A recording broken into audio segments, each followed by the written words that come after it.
Magandang araw po dyan sa inyo at welcome back po dito sa channel natin. Ito po ang bago nating presentation. Mag-i-install na naman po tayo sa mga ilaw.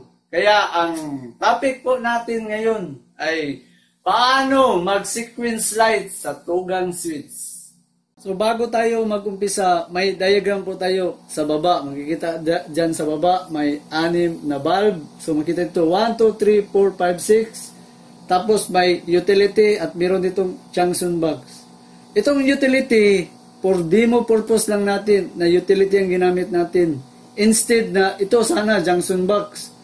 Para makita lang kasi ng maayos. Kasi pag nag-junction box tayo dito, medyo tataas yung pag-demonstrate natin. Hindi na makita ng maayos yung pag-wiring natin. Kaya medyo masikip ng konti gamay. Kaya ang ginamit natin, utility lang. Pero sa pag-install po talaga sa original, hindi utility. Kasi ang utility, ginagamit lang po ito sa switch, saka yung sa plus type sa outlet. Pero ang ginagamit talaga sa actual, ito po, junction box. For demo purpose lang na utility ang ginamit para medyo masikip natin yung camera pag makita natin sa pag-install. So bago po tayo mag-umpisa, saan ba talaga ginagamit ang sequence light na ganitong procedure? So ang design natin sa sequence light, kung makikita nyo po sa mga malaking bodega o warehouse, yung pagpasok mo sa bodega, yung lighting doon, kung makikita po, naka-street po, tingnan yung bodega doon. Ganito, sabihin natin ganyan. Tapos may bulb. Ang ginagamit po sa bodega, marami. Merong mercury, merong fluorescent lamp, o meron ding mga bago na LED bulb. So dito, ipakita muna natin na anong style sa sequence light. So sabihin natin na ito yung mga bulb. Naka-align po ang mga bulb kung makikita mo sa bodega o isang warehouse. Tapos ang sequence light, ganito po. Umiilaw dito, tapos wala. Umiilaw na naman po dito. Tapos wala, ilaw dito, wala. Then tapos ilaw na naman dito. So bakit nag-sequence light ang style sa isang bodega? Kasi po ang purpose ng ganito, nakakasave po sa konsumo sa kuryente, yung may-ari sa bodega. Kasi ang lighting sa bodega o isang warehouse, lalo na sa planta, 24 hours kasi po ang paggamit sa mga ilaw. Kaya pag gabi o walang gumagamit sa isang warehouse, naka-alternate yung ilaw. Ngayon, ang tanong, Buddy Proy, saan ba gagamitin kapag i-full light na lahat? Kapag mayroong deliver sa bodega o production na gustong ilagay sa stock doon sa bodega, pinaiilaw po nila lahat yung ilaw doon sa bodega. Pero kung wala nang gumagamit doon, so balik yun sa alternative na ilaw, hindi. So, ito po ang i-install natin. Kaya pinakita natin kung saan ba talaga ginagamit ang sequence light sa pag-install natin. Sa pag-install po dito sa sequence light natin, kung makikita nyo sa diagram, hindi ko alam kung makikita ba ng maayos.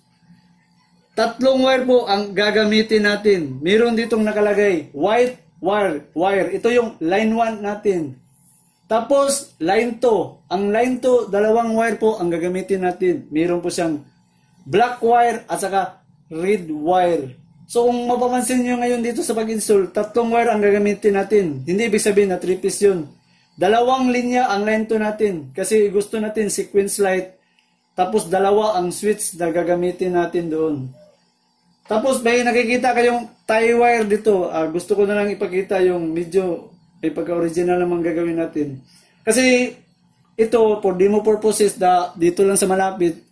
Kasi ito, pag in-install mo ito sa isang warehouse, malayo po ito. Aabot ito ng 30 to 50 meters na ganun kalaki. Tapos, may tie wire talaga. Kasi yung PVC doon sa PVC pipe sa tubo, lalagyan mo ng tie wire. Then, hahatakin po ang wire doon, patungo doon sa hanggang mahatak po yung wire. Kaya, nilagyan ko na lang para makita kung paano mag-tie wire na ilalagay ang wire doon sa tubo natin. So ito po yung wire na gagamitin natin dyan. So sa taas, makikita mo dito, white. Ito yung white. Tapos sa pangalawang wire dito sa baba, black. So may nalagay tayong black wire. Ito yung black. Tapos yung sa baba, red wire. Kaya tatlong wire po ang gagamitin natin. So binalatan ko po ang wire natin dito kung paano ba siya ilalagay dito sa tie wire. So ganito ang pagkikita ba palapit dito. So ito po ang pag-tie wire. Kapag maliit lang po ang wire na ginagamit, katulad ng ganito, pwede mong i-bin po dito. Yan. Tapos dito mo ilagay yung tie wire, ganyan. Tapos ikutin mo yung tie wire. Kikita pa ba dito? Yan, ikutin mo yung tie wire. Pero kapag marami po ang wire na gagamitin, hindi po ganito ang procedure. Dapat kalahati lang. Dito sa kalahati, dito mo ibibin. Yan. Tapos dito yung alambre. Ganyan po ang pagbibin. Kasi pag dito mo nilagay yung binding sa wire, pag i-bin mo ng ganyan dito, kakapal kasi dito, mahirapan kang mapasok sa tubo yun pag marami ang wire. Kaya, ang sekreto doon, dapat dito ka sa kalahati mo, ganyan. Tapos, i-bin mong nakaganyan. So, makikita pa ba sa camera? Tapos, ang gagawin mo dito, paikutin mo itong tire wire. So, ganyan, makikita ba? Yan. Iikutin mo ng pangalawang sa tire wire, ganyan. Yan. Kita ba? Yan. Tapos, lalagyan mo ng electrical tape. O kaya, iikot po ba dito sa kabila? Ikutin mo pa dito, yung tie wire natin. So, gagamit tayo ng plier. So, ipakita natin ng maayos. So, ito na po ang mangyayari ngayon. Ganyan. Tapos, lalagyan mo ng electrical tape. Yan. So ito, pinakita lang natin kung paano ba pag lalagay sa tie wire. So ayan, ganito na po ang mangyayari ngayon. Tapos, hindi po pwede ikaw isa lang maghatak kasi dapat dalawa kayo. Yung isa doon sa dulo ng tie wire, may hahatak. Tapos ikaw dito mag-guide sa pagpapasok doon sa wire. So ito, pwede mo, tayo ang hihila ngayon dito. So ngayon, hahatakin natin. So, sa paghatak, alalay po dito kasi minsan yung wire hindi maayos pagkalagay. Dapat alalay. So, ganyan po ang mangyayari ngayon. Yan.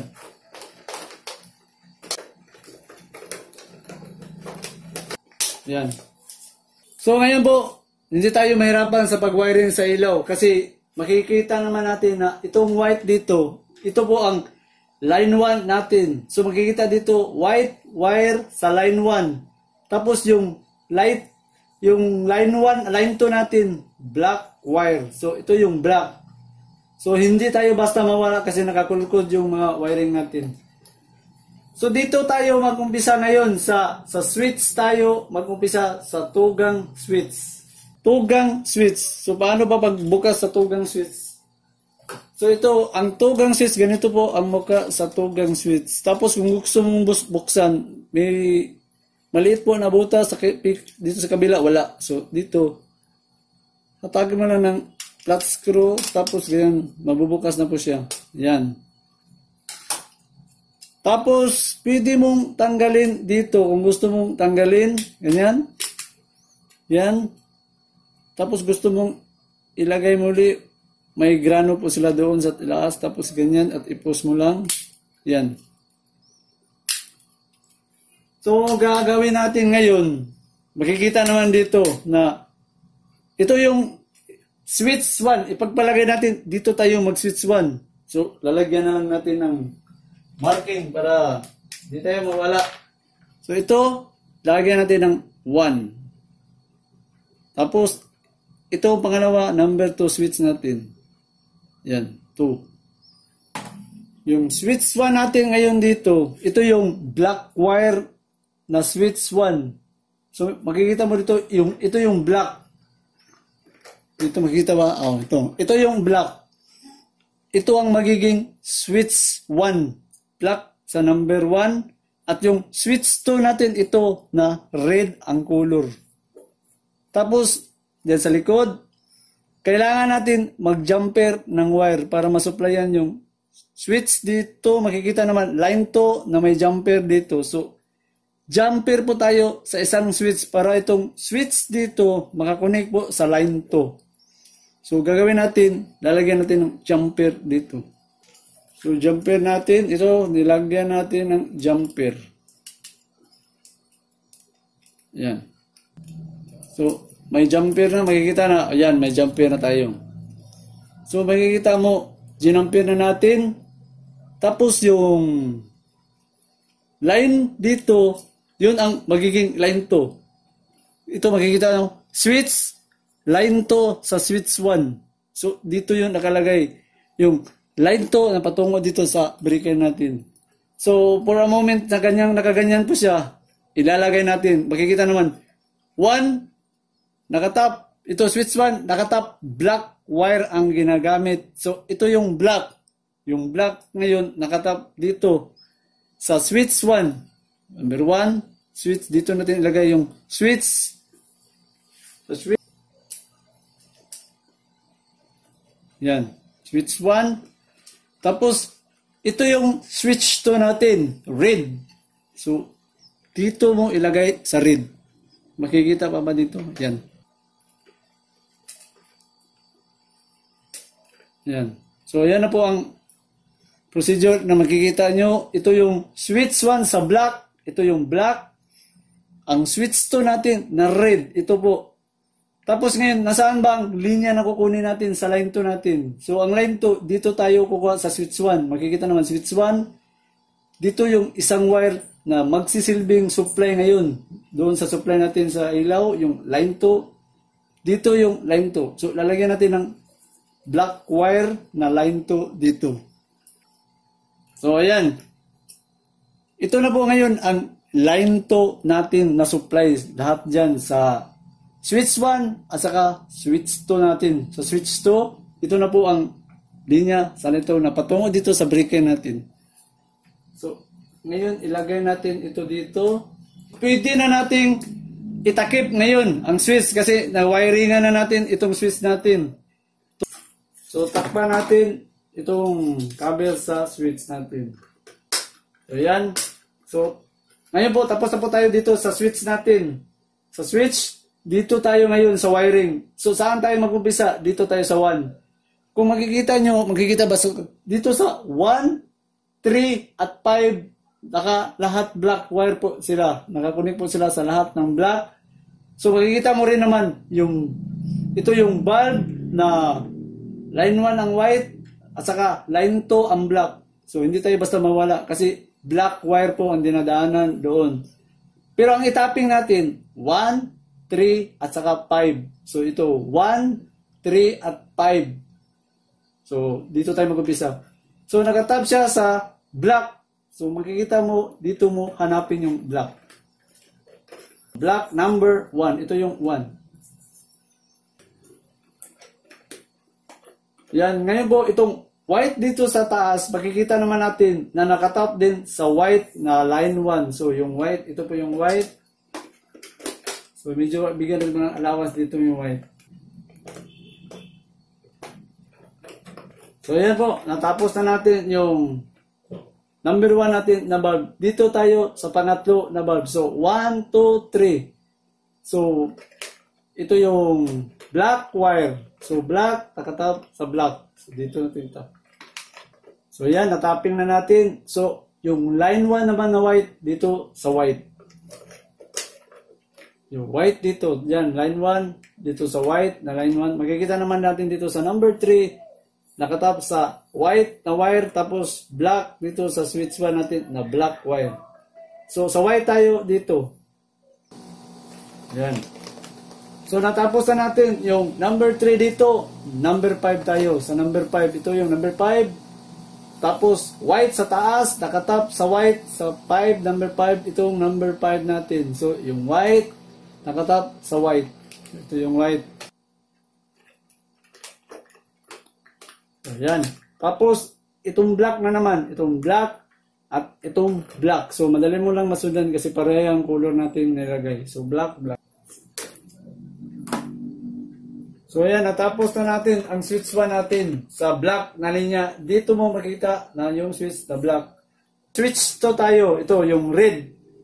So ang red makikita naman dito yung 2, 4 at saka 6. So ito yung 2, nakatap yung 2. So ganun pa rin, yung white sa taas nakakonek sa white wire. So itong white, tapos ito yung white, ito nakatap yung white. Yan, tapos na.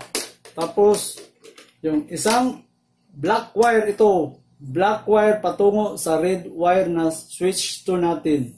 So itong red. So yan, natapos ng yung number 2 natin.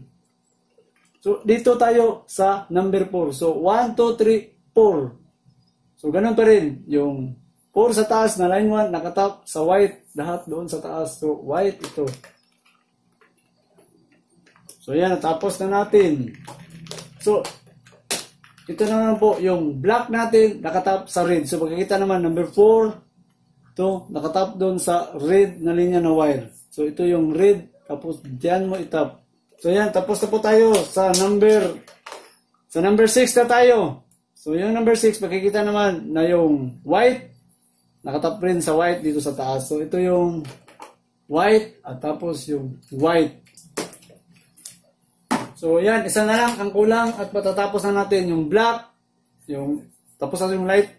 Sa line 1, dito tayo sa black na nakatap sa red wire. Last na po ito. So, ito yung black. Tapos, red wire sa line 2. So, yan. Natapos na po natin yung tapping natin. Lagyan natin ng bulb. So, ngayon, natapos na natin lagyan ng bulb. Hindi muna tayo mag-direct sa pag-testing. Gagamit po tayo ng multi-tester ngayon kung okay ba ang tapping natin na wala bang short circuit na mangyari dito. Tester natin. So, nakasiting sa times 100 at saka dapat wala pong short circuit na mangyayari. So, yan. So, makikita naman na hindi siya nag-reflect. Makikita naman na hindi nag-reflect. At saka hindi siya gumalaw. So, pwede lang hawakan basta nakasiting lang ang tester sa times 1, times 10, times 100. Pero dito sa times 1K, huwag nyo nang hawakan sa ganitong paraan kasi gumagalaw na yung tester. Makikita naman, wala pong gumagalaw. So, switch on natin itong switch dalawa. So, ayan po, wala po talaga. Ibig sabihin doon, yung tapping natin dito sa sequence light, okay na po ito. Kasi wala pong nag-shorted o jumping. So, makikita naman, wala. So, okay na po ito. Saka hindi yun marireading ang isang lead ng katulad na mga bulb. Kasi ang mga bulb ngayon na bago na LED, hindi basta ma-reading ang resistant. Except lang doon sa incandescent bulb na kung ilagay mo, pwede siyang gumalaw pag iswitching natin. So, pwede rin natin subukan kung gusto nyo makita. So, ito po ang incandescent bulb. So, subukan natin may incandescent bulb. Ano bang mangyayari doon? Incandescent bulb. So, ang incandescent nakalagay dito sa 1. So, dito siya nasa switch 1. So, ito yung switch 1. I-off muna natin itong switch 1 dito. Yan. So, siyempre, hindi muna ito gagalaw kasi naka-off. So, balik tayo. So, ano ba mangyari pag incandescent? Ito, naka-switch off pa muna. So, ang mangyari ngayon dito, yan, makikita. So, walang gumagalaw. So, makikita naman. Ngayon, pag i-switch on natin to, so, yun, makikita mo, gumagalaw. Kasi may resistant po ang incandescent bulb. Saka, lagi rin yung tandaan na pag sa setting po sa incandescent, pagtitis pa sa mga ganito, kapag shorted po talaga ang isang linya sa pagtitesting, talagang pumapalo sa zero talaga ang isang shorted na linya. Pero pag ang resistant nandito lang sa kabila, baka may mga resistance lang na nabasa o nalagay ng mga bulb. Katulad ng ganito. So, sabihin natin ganyan. So, kapag malakas po ang ganyang reading, babaan mo na lang ang setting mo dito sa tester. Para hindi mo mapagkamalan na short circuit. So, i-drop natin ang settings. So, makikita naman. So, times 1 na lang tayo. Yan. Pakita mo natin short circuit. Short mo na. So, may na yung battery natin. So, ibig sabihin dyan, nasa 5. Dapat, pag nag-tester ka, kung umabot to sa 5, short circuit. Pero kung ganyan ang reading, nakadito lang ang reading, ibig sabihin, resistant po ang nabasa niya. So, yun ang kaibahan sa isang lead. Ang lead, hindi na po basta makuha mo yung resistance. Hindi katulad sa incandescent na mayroon siyang resistant na mababasa. So, hanggang dyan na siya. Pero kung dyan papalo talaga dito, yun ang short. So, ito resistance lang sa incandescent bulb. So, ngayon, makikita naman dito sa linya natin na ang white wire nakatap sa line 1. So dito, itong gamit natin dito ngayon, line to line. Kaya ibig sabihin, kahit ito magkabaliktad pagkalagay dito, wala ko problema basta magkabaliktad. Kaya kung ano pang gusto natin dito, line 1 ba ito, o line 2 ito, o ito ba yung line 2, ito yung line 1. Wala akong problema basta sa line to line na gamit. So susundin na lang natin yung line 1, nakalagay dito yung line 1. So dito na ipadaan. Yan. Line 1, dito tingnan eh. Yan. Tapos yung line 2 natin na black. So yung line 2, ito yung line 2. So wala namang ibang line wire makikita mo dyan. So ito na lang. Yung line 1 natin na white at line 2 dito na black. So yan. Tapos na po tayo. So ang gagawin natin, testing na tayo. So ito po ang mangyayari ngayon para makita nyo na ang ilaw sa switch 1, itong 1, 3, at saka 5. Siguro mas mabuti lalagyan natin ng marking ito. So sabihin natin ito yung 1, ito yung 3, at ito yung 5. Para makita natin maayos. So pag switch natin, ang ilaw dito, siyempre yung 1, 3, at 5. Hindi kasali yung iba. Pag kasali yun, wala na. Mali na yung tapping natin. So switch on na natin itong breaker dito. So, subukan natin switch 1. So, ayan, umilaw na po. Makikita bang ayos? O, ayan, umilaw. So, switch off natin. So, dito naman yung 2. So, lagyan natin 2, 4, at saka 6. Ayan. Tapos, switch natin itong 2, 3, 4. Switch to tayo. So, ayan, makikita ba? O, ayan, 2, 4, 6. Switch off natin. So, isabay na natin itong dalawa. Switch 1 at saka switch 2. Ayan, nakita ba?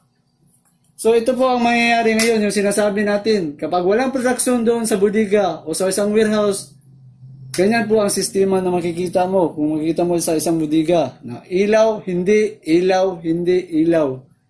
Ang purpose doon, para makaliit sila sa konsumo. Kaya ganun.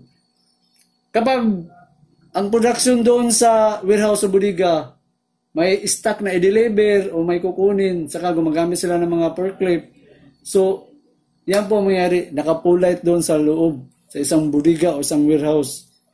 Tapos, pag wala nang production o wala nang operasyon, balik sa dati. So, depende po sa kanila kung nakaganon ang posisyon o dito ang posisyon, naka-alternate po ang mga ilaw para may save po sila doon sa kuryente na ginagamit.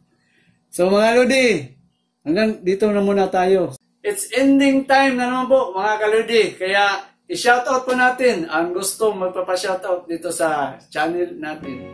So, umpisahan natin mag-shoutout. Shoutout natin si Sir Gregorio Hiray. Sir, magandang araw po dyan sa inyo. Ito pa, shoutout natin si Sir DJ Junski Music Cover from Dubai. Oy sir, ang layo nyo. Kunting ingat po dyan kayo sa Dubai. DJ Junski Music Cover. Magandang araw po dyan sa inyo. Ito pa, shoutout natin si Sir Bimar Bilalon. Pa-shoutout sa Stilson Electrical Group, The Plans Project Makati. Oy sir, magandang araw po dyan sa grupo nyo, sa Electrical Group, The Plans Project Makati. At kay Sir Bimar Bilalon. Sir, magandang araw po dyan sa inyo. Saka kunting ingat po dyan sa trabaho niya sir. Ito pa, shoutout natin si Sir Dinis Divina Gracia from Saudi Arabia, Electrical Technician. Oy sir, ang layo nyo pa rin sa Saudi Arabia. Kunting ingat sir at sa trabaho nyo na rin. Kasi electrician, technician po kayo. Magandang araw po dyan sa inyo. Ito pa, shoutout natin si Sir Goose Vlogs. Sir, magandang araw po dyan sa inyo. Goose Vlogs. Ito pa, shoutout natin si Sir Kit Alintahan from Iloilo City. Sir, mayong adlaw ni mo din ha sa Iloilo City. Si Sir Kit Alintahan. Ito pa, shoutout natin Rider from Santa Ilocos Sur. Sir, magandang araw dyan sa iyo, Rider. Ito pa, shoutout natin si Sir Ri Mapisos. Sir, magandang araw po dyan sa inyo.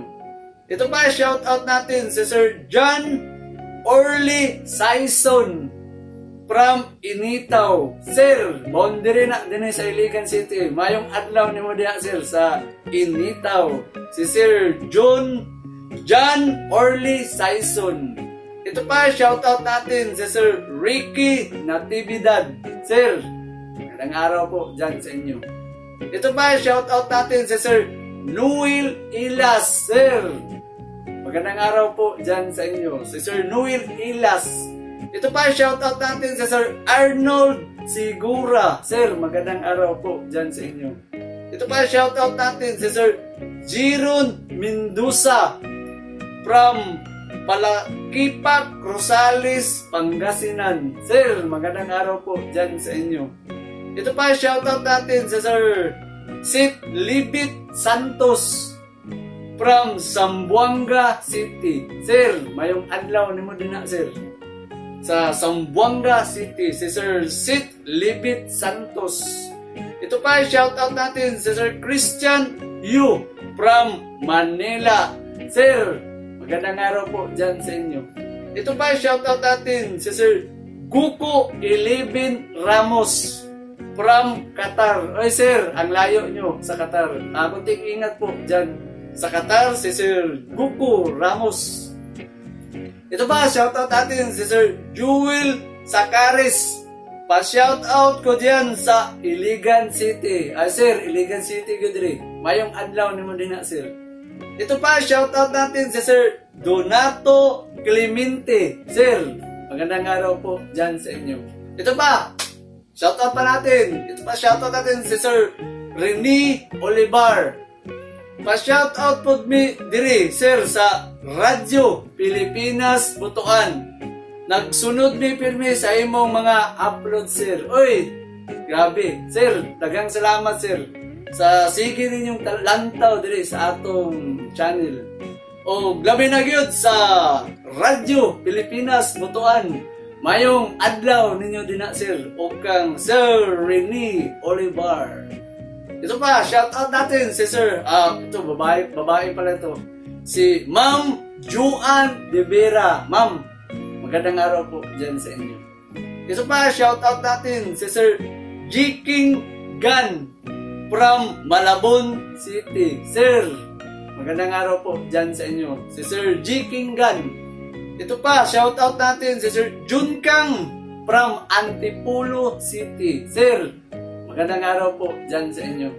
Ito, the last but not the least, si Sir Tuto Orquijo from Jeddah, Saudi Arabia. Sir, kunting ingat po kayo dyan sa Jeddah, Saudi Arabia. Kasi po, malayo po kayo dito po sa atin. Lalo na po sa pamilya nyo. Ayan po, tapos na po ang shoutout natin. Saka, yun na lang po palagi. Palagi po natin sinasabi na huwag nyo kalimutan po mag-like at mag-share po sa channel natin para marami pong matuto. At saka maraming salamat po sa mga palagi pong nanonood po dito sa channel at palagi pong nagsusubaybay. Hanggang sa muli po at maraming salamat.